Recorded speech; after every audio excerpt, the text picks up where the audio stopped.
Hey guys, what is up? I'm here with another tutorial type video, and this time it's going to be a little bit more team focused, and this is talking about site leaders on the CT side, and how I think that is very important for you to make sure that you have your most vocal players divided up, and what are their responsibilities, what should they be doing, and I'm going to be showing some examples on Inferno of what that should look like. For the CT side, there's a lot of things that are going to be happening on both sides of the map, and you want to make sure that you have at least two vocal players that you can divide up that can be leading both sides of the map when your main IGL can't be seeing everything.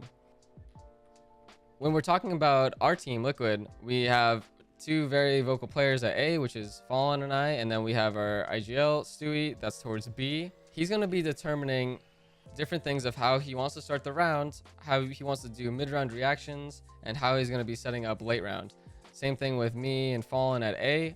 We're going to be deciding that, but I think mainly on Inferno, this is a little bit different compared to other maps, where I think the B guys have a little bit more direction on how the round should look, where most of the times I want to see if Stewie wants to go for 3B or not, and that's going to be changing how I'm going to be deciding how to play on A. So some of the things that might be going through his head when he's deciding if he wants to go 3B or not is, do I have a good spawn?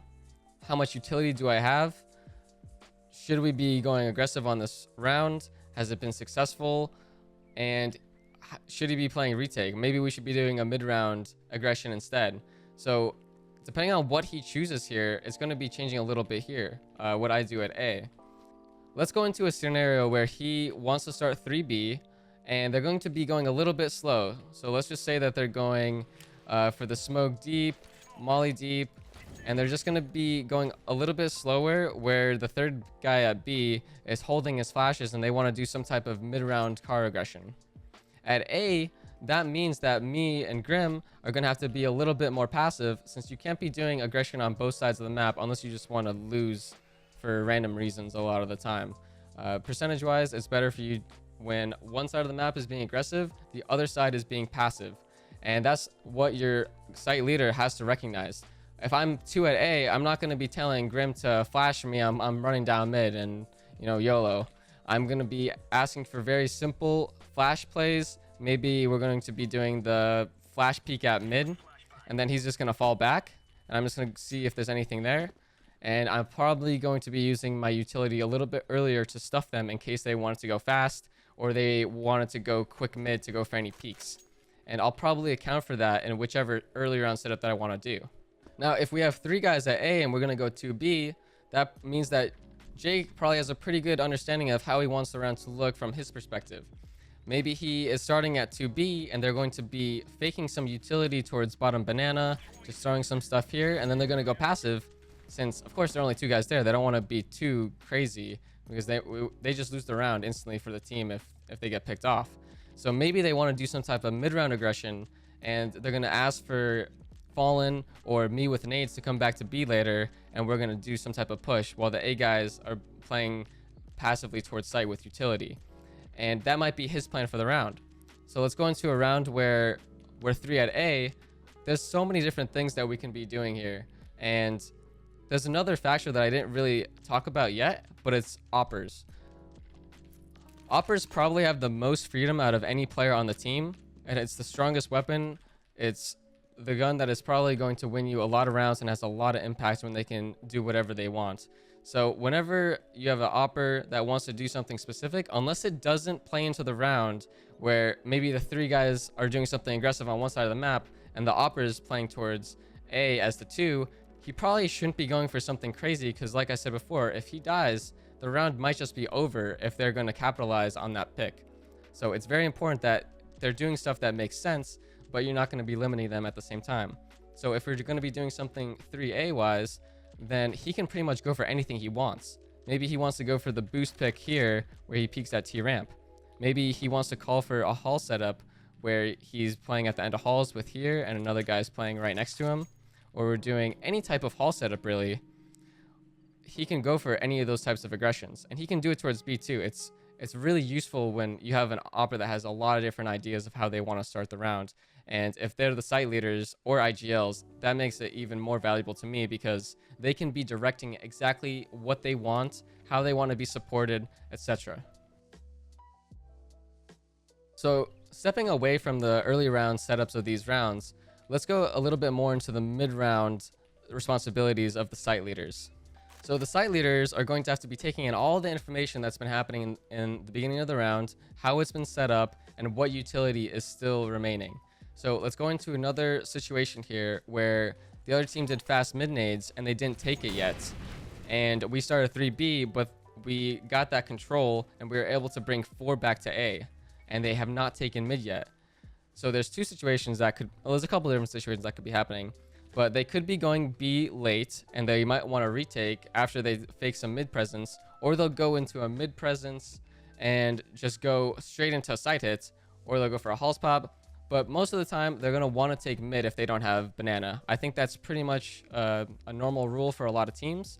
And if you're able to get 4B, that's something that the mid-round site leader could just be like, guys, let's get into a mid setup right now. The two guys from B are going to come very quickly, and they're going to come into some type of setup, maybe close towards mid, and the other guy is either holding a flash or he's ready to go through the smoke as well when it comes. And the two other guys, they're going to come very quickly towards lane, and they're going to be either getting on porch, maybe they can boost in time, most likely they can't, but this is just one type of reaction that you can just be taking everything in and setting that up to try to capitalize on what the other team still needs to do. If you're not going to be going to some type of insta-punish play like going for the 4 mid-stack, then you might be playing a more standard type of round. Maybe it's a little bit quieter, and on both sides of the map it's quiet. So it is up for the site leaders to determine if they are able to get any type of info on that. Maybe they can't even get info, and they have to decide that too, and they should go into something a little bit more passive for the end of the round. But if they see some type of opening, then they can quickly go for some type of play. Maybe I think that there's nothing towards mid anymore, and I ask for a flash from the pick guy, and I instantly just like check if there's anything boiler. Maybe I just go for a quick pick on the boiler guy and see if they're here. He's not here. Okay, flash for me, and I check, nothing there. And that is just a quick way of getting info, and something that I think that you have to be consciously thinking about if you're the leader of one side of the map. And it's the same thing for the late round as the mid round, where you're taking in everything that they're doing as the site leader, and you're going to be looking at what utility you have, what they have, what map control they have, if you're able to take any of that back with the utility that you still have, or if you think that it's best to just play passive and have a strong site hold. You also have to be thinking about what you can do during the rounds where you're down a man.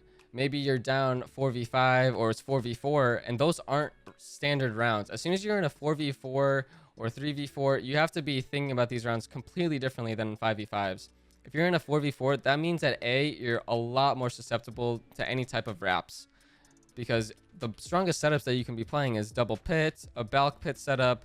If you're playing in sight and they do a Halls pop, then you're just instantly going to lose that as well, because there could be a guy wrap.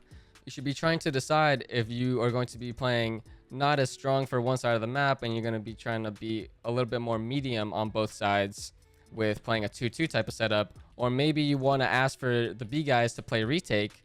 Say, hey, one of you B guys come over towards A, other one play retake, so we can have a stronger A setup, and then we'll just play retake on B. It's fine, we have nades. That can be a type of read where maybe they've been going A all the time, or you don't have enough to hold it, and you're going to be telling them to come over, guys, let's make this strong, and we'll just play retake and win the round later. Those are a lot of different things, pretty general of how you can be looking at the map as a CT site leader. But I wanted to just kind of stress to everyone how important it is, I think, to make sure you divide up those vocal leaders so they can be thinking independently from each other and trying to make everything make a little bit more sense. Where if one side is being aggressive, the other two guys know that they need to play a little bit more passive and play off of what the other side is doing. It isn't A guys are doing their own thing, B guys are doing their own thing. Everyone is doing something, and it's supposed to kind of flow together and have it make sense. You don't want to be giving away advantages that one side makes, but you get punished still on the other side because they're doing something that they shouldn't be. It's everybody's responsibility, but I think that it's very important to delegate responsibility and leadership to different players on the team, so it's not too much of a burden for the main IGL, so they can have a little bit more control and play a little bit better individually for their own game. I hope that this helped any teams that are trying to get better, and I hope that anyone takes this to heart, even if you're going to be playing with friends. It's a little bit more fun when you can kind of be thinking of different ideas on your own sides of the map. And yeah, make sure that you guys tune in for more videos and like, comment, subscribe. Thank you so much for watching. See ya.